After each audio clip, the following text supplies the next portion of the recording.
The city was sealed, high walls of stone, gates barred, no one in, no one out.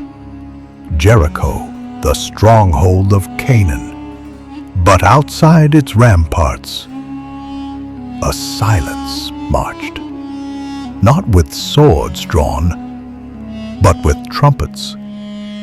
For 40 years they wandered, a generation buried in the sand.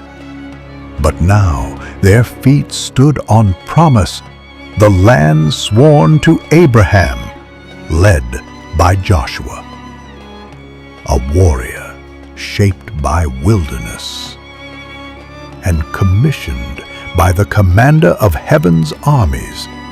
7 priests, 7 trumpets, the Ark of the Covenant at the center, and behind them, an army that never spoke a word.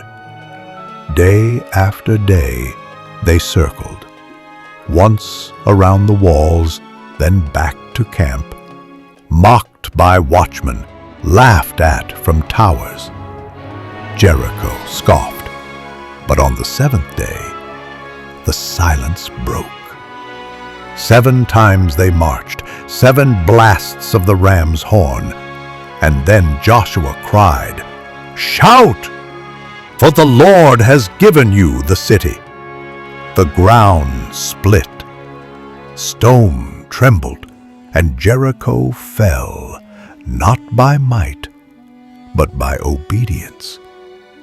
Rahab was spared.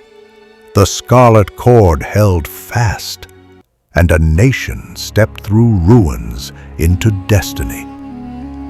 The fall of Jericho was not the triumph of tactics, but the testimony of trust. God brings down walls when His people walk by faith.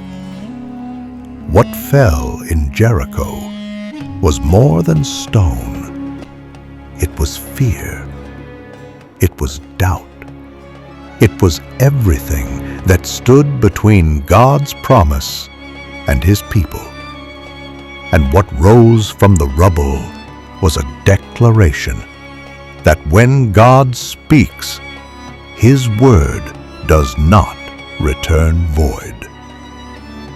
So take heart. If the walls before you seem too high, too strong, too ancient to move, remember Jericho. For the same God who caused the walls to fall still fights for you, still leads, still speaks. And when you trust Him, when you move in faith, the impossible crumbles.